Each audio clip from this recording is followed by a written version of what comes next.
Hi friend. आज एक नया टॉपिक लेके आए हैं हम लोग। अभी आप जानते ही हैं कि पहले एक वीडियो छोड़े थे कि मेरा एग्ज़ाम चल रहा है, 2 दिन टाइम है मात्र।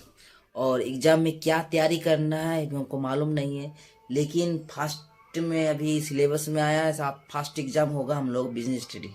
तो बिजनेस स्टडी में बीकॉम हम लोग अभी पढ़ाई कर रहे हैं सेमेस्टर 3 का। ठीक है, सेमेस्टर 3 में बीकॉम में पहला क्वेश्चन आपको हम आज दिखाएंगे और उसके बारे में बताएंगे भी कि नया एक ऐसा टॉपिक है जिसका नाम है सहसंबंध।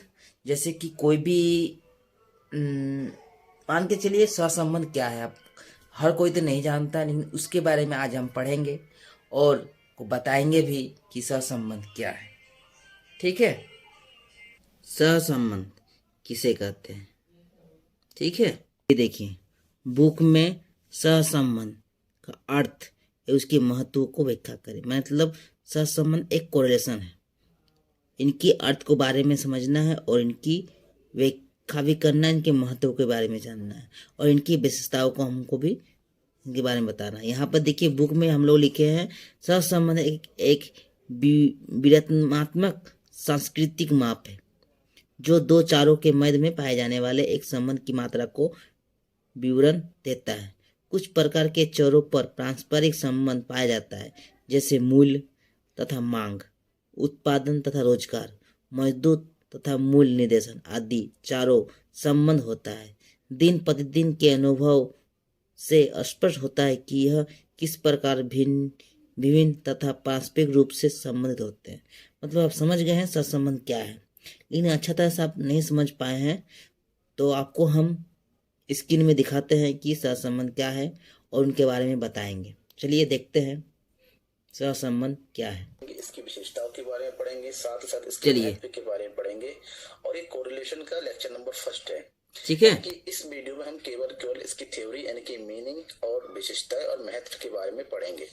तो सबसे पहले सहसंबंध की इंट्रोडक्शन के बारे में थोड़ा समझ लेते हैं। सहसंबंध का आविष्कार सबसे पहले सर फ्रांसिस गाल्टन ने किया था और उन्होंने चरों के बीच बिंदु रेखीय रूप में संबंध स्थापित करने के लिए सहसंबंध का प्रयोग किया था। यानी कि जो सहसंबंध के बारे में हम पढ़ रहे हैं, कोरिलेशन के बारे में पढ़ रहे हैं, इसके बारे में सबसे पहले सर फ्रांसिस गाल्टन ने इंट्रोड्यूस कराया था। इसके बाद क्योंकि इन्होंने केवल बिंदु रेखी के रूप में किया था, बिंदु रेखी जैसे अपने पढ़ेंगे विक्षेप बिंदु, जहां पर उन्होंने बिंदुओं के आधार पर बताया था कि सहसंबंध किस प्रकार से होता है दो चरों के बीच में। लेकिन यहाँ पर जो है ये बड़ा जटिल होता है समझने के लिए। इसको और थोड़ा सरल करने के लिए 1986 में 1986 में कार्ल पियर्सन एक बहुत बड़े जो है संख्याविद रहे हैं, उन्होंने सहसंबंध का गुणांक द्वारा सहसंबंध ज्ञात करने की विधि खोज निकाला और उनको गणितीय विधि का प्रतिपादन किया जिसको गुणांक विधि कहा जाता है, या फिर इसको आज की डेट में हम कार्ल पियर्सन का सहसंबंध गुणांक विधि भी कहते हैं। तो कार्ल पियर्सन ने बहुत सिंपल तरीके से यानी कि गणितीय विधि से यानी कि उन्होंने एक फार्मूला दिया कि किस तरीके से कोरिलेशन यानी कि आर मींस कोरिलेशन किस तरह से ज्ञात किया जा सकता है और ये कोरिलेशन 2 या 2 से अधिक चरों के बीच में ज्ञात किया जा सकता है। तो क्या होता है कोरिलेशन? सबसे पहले इसकी मीनिंग की बात करें। कोरिलेशन मतलब सहसंबंध प्रवृत्तियों अपकिरण के मापों में केवल एक श्रेणी या श्रृंखला के संबंध में अध्ययन किया जाता है। अब हम जो है केंद्रीय प्रवृत्ति के माप पढ़ चुके हैं, मीन मीडियन मोड, अपकिरण के बारे में पढ़ चुके हैं, माध्य विचलन या फिर प्रमाप विचलन के बारे में। ये सब जो केवल एक श्रेणी और एक श्रृंखला के बारे में ही बताता है, लेकिन वास्तविक जीवन में प्रत्येक क्रिया या श्रृंखला के संबंध में दूसरी क्रिया श्रृंखला से होता है। वास्तविक जीवन में क्या एक क्रिया का संबंध दूसरी क्रिया से होता है या फिर एक श्रृंखला का संबंध दूसरी श्रृंखला से होता है, यानी कि दोनों आपस में संबंधित होता है, कोरिलेट होता है। तो प्राय 2 या 2 से अधिक समंग श्रेणियों में परस्पर संबंध पाया जाता है। हम अक्सर देखते हैं कि कई सारी समंग जो दिए होते हैं वो एक दूसरे से जुड़ी होती हैं या फिर वो संबंधित होती हैं। ऐसे में सामान्य अर्थों में सहसंबंध एक ऐसी सांख्यिकी विधि है जो चरों यानी कि वेरिएबल्स या श्रृंखलाओं यानी कि सीरीज के बीच में कार्य कारण संबंध स्पष्ट करती है। यानी कि सहसंबंध एक प्रणाली है या एक विधि है जहां पर चरों या श्रृंखला हो, जहां पर 2 से अधिक चरों हो या उससे भी ज्यादा चर हो, उसके बीच में कार्यकरण का मतलब कार्य के होने और उसके कारण को बताने से संबंधित संबंध को स्पष्ट करती है। हम मतलब समझे कि एक चर है, उससे दूसरे चर पर क्या प्रभाव पड़ता है और कितना प्रभाव पड़ता है, यह सहसंबंध के माध्यम से पता चलता है।